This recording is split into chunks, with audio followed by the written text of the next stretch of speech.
Hello, boys and girls. My name's Anthony, and we welcome you back here to Eager Beaver Outdoors. I am so excited today because we have with us our very good friend Mark. We'll introduce him in a minute. He's a 13-year veteran of the United States Army and a 5-year veteran of the Sheriff's Department. It is so incredible to have him here with us because in his lifetime, he has at one point had over $400,000 worth of military surplus and historic collectibles. What he has set up for us today are items from before the American Civil War all the way up into the modern day and age. And I can tell you now, I can't wait to be wowed by what he has, but let me stop waffling on here. Let's introduce Mark. And then from there, let's go on a tour. Hi, my name is Mark. Anthony introduced me, of course. I'm a 13-year veteran with the Army, 5 years with the Sheriff's Department. I collected guns, knives, memorabilia for the last 40 years or so. Between, let's say, 1980 and 2000, all over the world, collected guns, knives, bayonets, Army paraphernalia. And I like the history. I like what it represents. A good time in the history of the U.S. In terms of technology and gun manufacturers. And I just enjoy it. It's cool and I enjoy it. And I hope you get a sense of what I do and what I see and go away with a sense of pride and astonishment. I could not pick a better word myself, because astonishment is most certainly what you get once you walk through that front door. Keep in mind what we're seeing today is just a small fraction of the total collection, but everything around you that you see is original and vintage. Again, we're going to be looking at the military side of things, but it's a huge, huge collection which spans from the eras of the American Civil War all the way into the modern age. Just incredible. What caught our attention first was this display case of fighting knives and bayonets from across history, and it's really amazing to think that the large majority of these are going to be of a museum quality. Now, our good friend Mark has said that the first thing we really need to crack into here is his display case with bayonets and fighting knives. Keep in mind, we have items here that are post-Civil War, all the way up into the modern day and age. And this just looks like so much fun. That being said, I'm not the one to talk on it, so Mark's going to start showing a few of his favorites for all of you to see. We would like to let the audience know that every one of these knives is an original, and Mark has taken the time across decades to curate this small section of his collection in order to share it with you free of charge, which when you think about it is extremely humbling. Mark has done us the favor of pulling out what he believes are some of the best knives of his collection that he wants to talk on to all of you, but keep in mind it's just a small fraction of his total showcase, but still, feast your eyes on all this good candy here. Take a look for a second.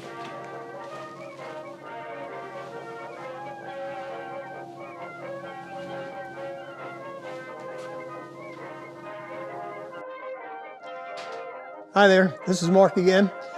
I'd like to walk you through a couple of bayonets and fighting knives that I think are cool representation of the bayonets and fighting knives from basically the 1800s up through present day. The first bayonet is actually a fighting knife and bayonet. It's called a trowel bayonet, and I have two examples of this. And they're late 1800s, 1873, 1875. And the U.S. Army, in its infinite wisdom, thought the trowel bayonet could be for fighting positions, digging fighting positions, and poking someone, with your rifle. And it didn't last long. It didn't make any sense, really, when you think about it. They're cool, but the utilitarian benefits are somewhat limited. That gets me to World War I. In World War I, the U.S. in Europe, they encountered a few different varieties of fighting knives. I believe these are called M1917s, at least one of them was. You can see by the styles, they have brass knuckles, if you will, for fighting. and then poking with the blade portion of the bayonet, and or fighting knife, if you will. And the same thing here. This is a French design, and they have the brass knuckles, and then for poking and stabbing. These are cool. They're very expensive, and they're routinely reproduced, and they're hard to distinguish between the reproduction and the originals if you don't know what you're talking about. There's another. Again, you can see the edges, or the serrated edges, on the brass knuckle side, I'll call it, and then the knife itself.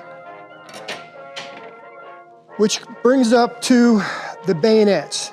This is a 16-inch 1905 bayonet, and you can see that it's 16 inches in length, and it's very heavy, and when you're putting this on the end of the rifle, it's heavy to carry, and it didn't last long after World War I. They went to World War II with these 1905s, and they cut them down. And they cut them down, and they made 7-inch or 12-inch blades out of these. And you can see the difference in length when World War II started. And this one is an original World War II, not cut down. When I say not cut down, the bloodline, or the blood groove, stops about 3/4 of the way through the bayonet. The cut down versions, which the World War II, they started with these 16 inches cut down to about 7 inches. The blood groove goes all the way to the tip. And that's when you can distinguish between the cut down or the original World War II, with the blood groove being about 3/4 of the way up. So another bayonet that I love is the M1 carbine bayonet. And there are several manufacturers in World War II that manufactured these bayonets. And it's specific to the carbine. It won't fit any other rifle. And they started making these in the late World War II. And you'll see in a minute, the carbine itself has a bayonet lug, which would accompany this bayonet. And it was a change in the carbine around mid 1940s. The original carbines themselves didn't have bayonets. Another bayonet that I like is a present day, well, Vietnam era. It's a shotgun 1917 bayonet, and it's particular to the shotgun, or Winchester, or even Stevens. It's a long bayonet similar to the 1905, but it didn't have the bayonet lug wouldn't fit the Garand or 1903 as the World War II bayonets do. But anyway, this is a 1917 bayonet. It was for the World War I shotguns as well as the Vietnam era shotguns. And finally, we have a M9 bayonet, and this is the current issue in the U.S. Army and the Marine Corps, and it's a 8-inch or 9-inch blade. It has on the scabbard a way to cut wire, and this right there, this groove, and it goes into the scabbard, and it cuts wire. And these are present day, and you see them on the M16s. I just have to interrupt for a second, because for me, this is a childhood dream. I have always wanted to hold an original US 1918. There are plenty of reproductions, but it feels so good in the hand. I'd hate the thought of actually having to use this, but look, it's got the skull buster on there. You have that perfect cut there for the actual brass there, and you've got a pretty solid knife. I mean, that's just incredible. To hold history and realize your forefathers had those, just something else. If you are like me, you've never even heard of this, but yes, I believe Mark entirely, this is a bayonet from the Vietnam War, specifically for the shotgun. And I've never held one, and I've never even seen one. So it's just incredible when you look at this and you think, yeah, that's incredibly deadly. Look at the blood groove on this, just how deep that cut is from the machine shop. I guarantee you it was only sheared and cut once, but it's such a serious piece. Further, when we look here at the lug, that release is just massive. And the gauge, I don't know what it is on the spring, but it's solid. And look at that cut. Look at how much is clearing to release that. This is a very serious piece of history, but lovely to see. Incredible. I mean, really, just blows my mind. For the eagle-eyed of you, you might have noticed a few war weapon relics here in the corner from Vietnam and the Second World War. Well, don't let us hold you up. In fact, let's get right to the point of the matter and discuss this. I have 3 battle rifles here from World War II. The first is a 1903 A3. The 1903 A3 differs from the 1903 in many different ways, primarily the way it was manufactured. They simplified the production process, stamped some of the parts, and they made it quicker in the process to get the rifles out in the field. You can see from the rear sight, it's different from the 1903s. This particular one still has the 16-inch bayonet. We talked about that earlier, and it stayed into the service until the 1903 with the 16-inch bayonet until the early World War II era, and then it was cut down, as I talked about earlier, into a 1905 with a 12-inch bayonet. And this is the Garand. The Garand is the battle rifle of choice by the U.S. Army, introduced, and it followed the 1903 A3. In World War II, the National Guard and some other units still had the 1903 A3s in service, and you can see them in early like Guadalcanal with the Marines. You can still see them carried by the Marines until the Marines had Garands. So this is a Garand with a not cut down, but a original bayonet. You can see the blood groove only goes 3/4 of the way up. We talked about that earlier. This is the carbine. The carbines were supposedly taken place of the 1911 pistols. So you can see the carbines in action, mortar guys, artillery guys, tankers. A lot of infantry still carried the carbine. The piece about the carbine that didn't have the range as a Garand or 1903 A3 had. So you limit these to guys that didn't have main battle rifles.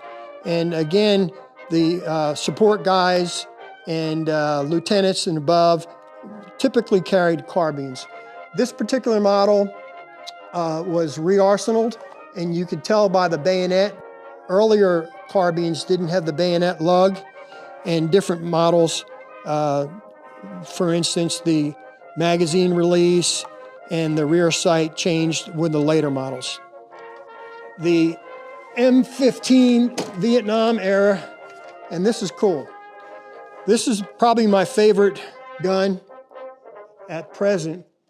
And for those of you who have M1s, not M14s, but M1s, it's not totally different from the M1s. Of course, there's militarized models versus the M1A1s, but this is a M15, and you can say by the forward grip, this is meant to fire on fully automatic.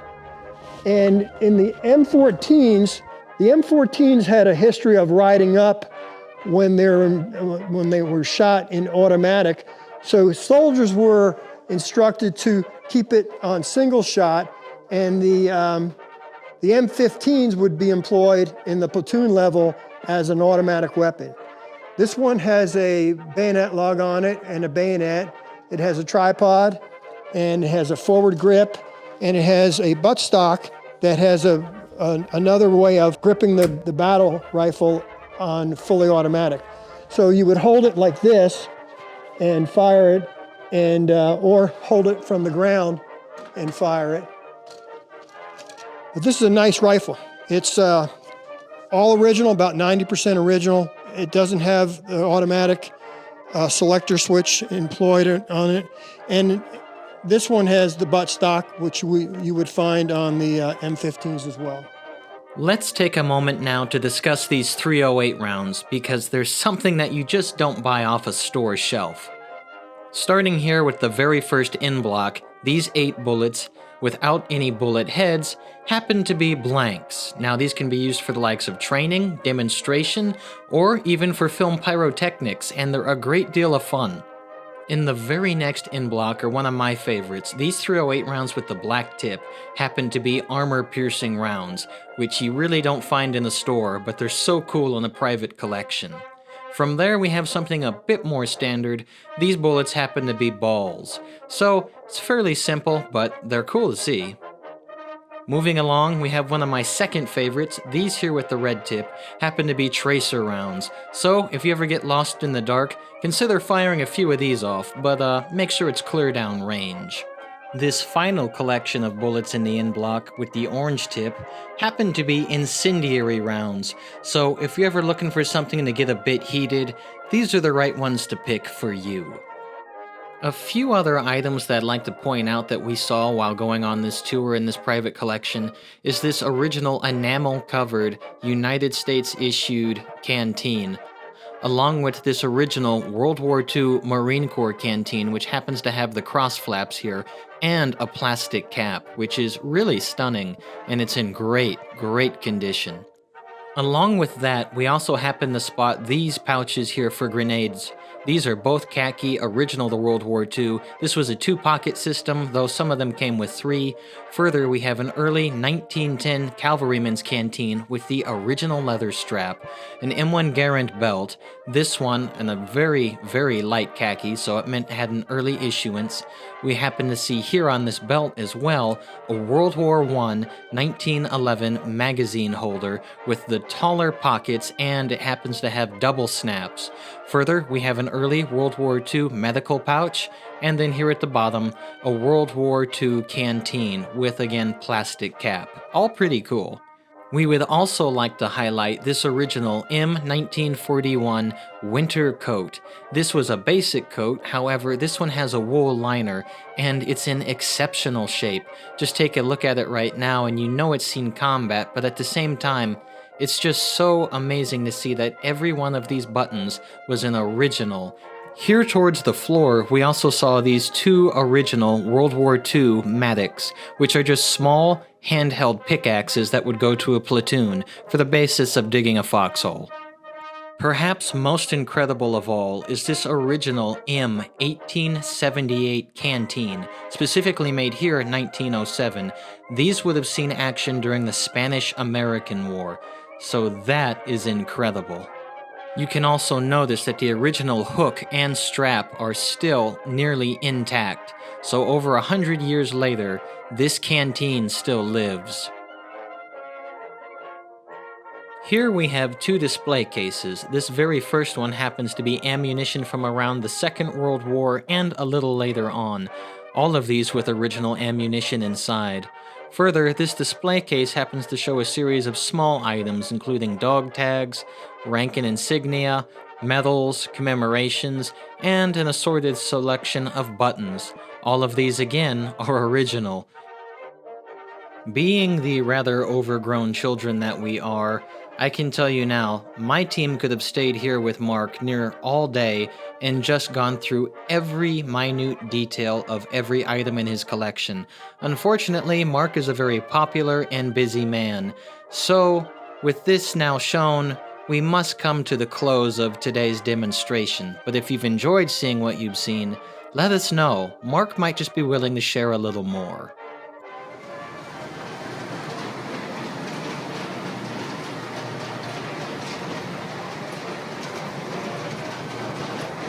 Is Mark just not the coolest guy on the face of the earth? Well, boys and girls, this has been an incredible experience for all of us, and I sincerely hope you've taken something away from this. Keep in mind for Mark, too, it's just a small part of his own experience and his own collection. But what he's given and shared with us today is something I believe all of you will be able to learn from and hopefully share with others moving forward in the world of history. From here, I'm going to have to leave you be, but Mark and I are so happy to say hi and goodbye. Take care. We thank you again, boys and girls. Now, let's go play with trains.